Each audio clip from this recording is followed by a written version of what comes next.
Hey guys, and yes, I am in the bathroom. I am sorry. But I just wanted to give you an update.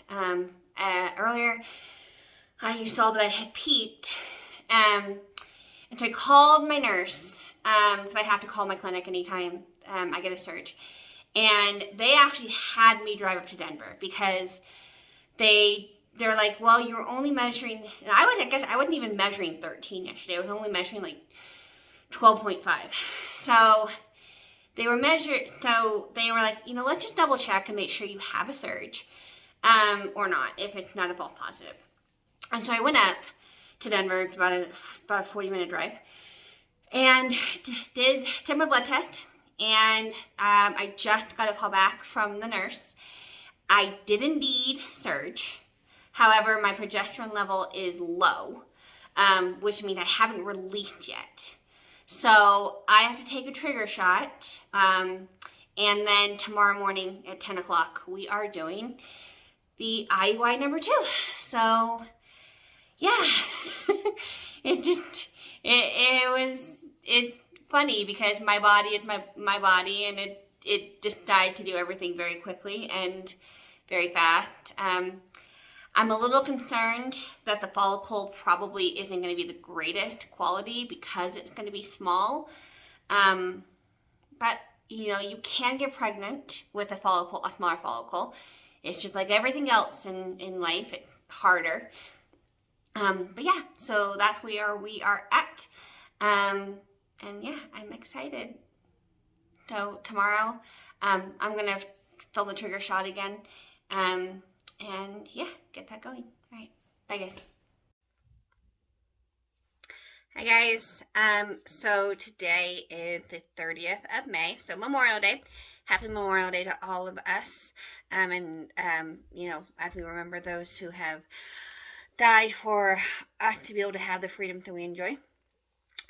And so today was also exactly 1 month since my first IUI, and I had my second IUI this morning. So got up, they called me, said everything was ready. I had to be there by 10.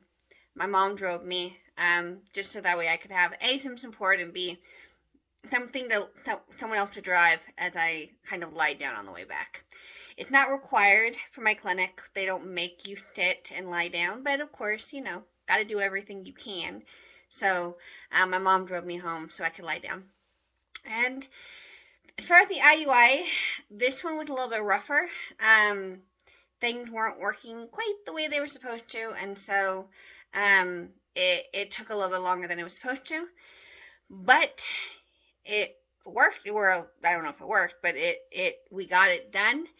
And so now begins the dreaded 2-week wait, the 2WW.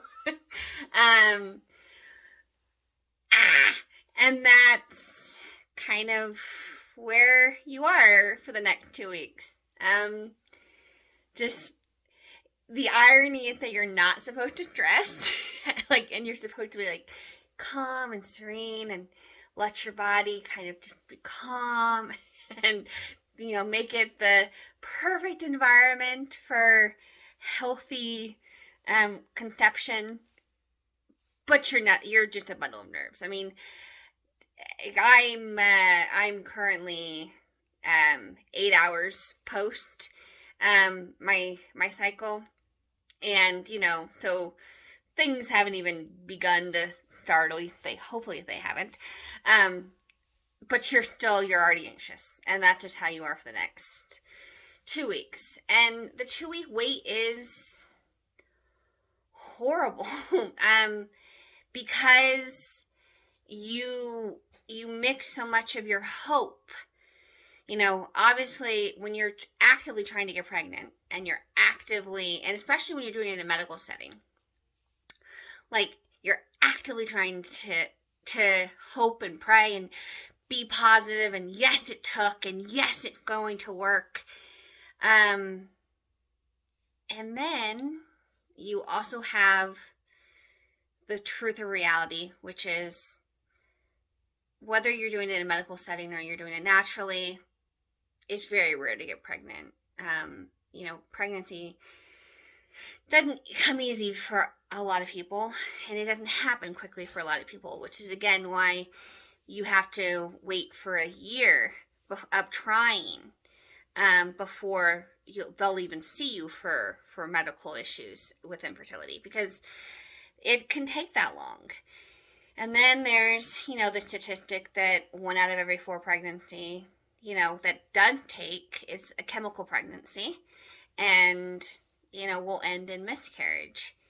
And then there's the anxiety of tubal pregnancy and all the things that you worry about and you have no control over, but you still worry about.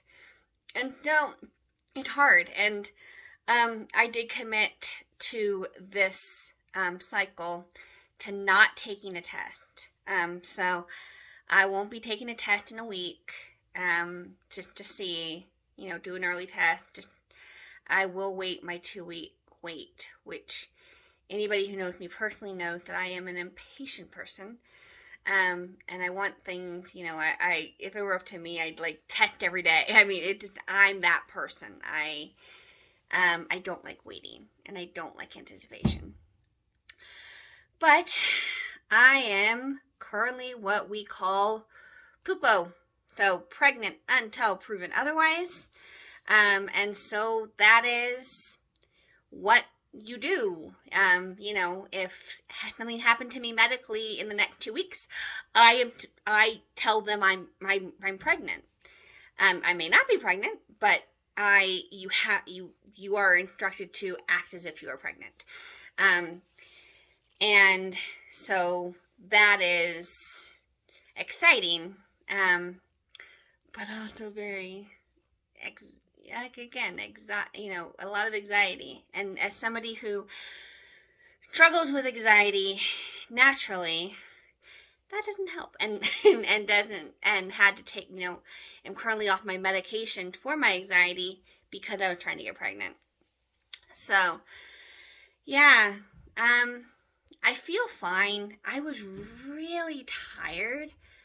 And that's something I've noticed. I don't know if other people with IUI have noticed. I have noticed, I don't know if it is the anxiousness and the anticipation, and also, as I'm sure you can get when you're on the table doing the procedure, if you're a girl, you know that there's a lot of tension and a lot of stuff you have to deal with when doctors are doing certain procedures with certain tools. And so I don't know if it's the anxiety and the tension just releasing, but I was really tired today. And so when we got home, it's only about a 45-minute drive, and then I had to drive about another 20 minutes because I did have to do some work today. And I was tired, so I kind of crawled into bed for about an hour and a half before I had to go do some work. So that was one thing I definitely noticed, that I was very lethargic and very immediately after. I feel fine now. No bleeding or anything like that. Some initial stuff after the procedure, which is normal. But the procedure itself, besides the fact that it took longer than it was supposed to, it's a pretty simple procedure. And so you're in and out, and then you just wait. So that's where we are. I'm sure over the next 2 weeks, every cramp, every twinge, every food craving, every aspect of bloating, every little tiny thing I feel over the next 2 weeks, will psych you out. And hopefully after that 2-week wait, take a pregnancy test and get to see a faint line, or preferably a very strong line. And then once I have a very strong line, bring me in for an HCG test. Make sure that the pregnancy is progressing well. And at this point now, just in time for my birthday next year, hopefully there's a baby, and there's a tiny person joining our family. in about 2 days, I do have to, that's the puppy dog scratching. In about 2 days, I do have to start taking progesterone again. So that's what I take. And I have to take it. You don't take it orally. I'll leave it at that. And so I have to take that twice a day, basically until I take my test. So for the 10 days, you take this. And then if I do get a positive pregnancy test, I have to increase it up to 3 a day. I think if I can, I don't know if I can change this cycle, and hopefully this isn't the last cycle, right? Hopefully we don't need a number 3. But if we do need a number 3, I'm thinking of possibly asking to change 2 injections. But we'll see. So again, that the 2-week wait begins. I will probably do some videos in between. And I also want to get back to doing what I started the channel for, which was actually talking about being a single mom and being deaf, and what those challenges are, and raising foster adopt children. And so, thank you for indulging me with this video. And I just ask that you pray. Right now, it's currently a healthy egg, fast sperm, and a sticky baby. And in 2 weeks, we'll find out if there's a baby or not. So thank you, and God bless.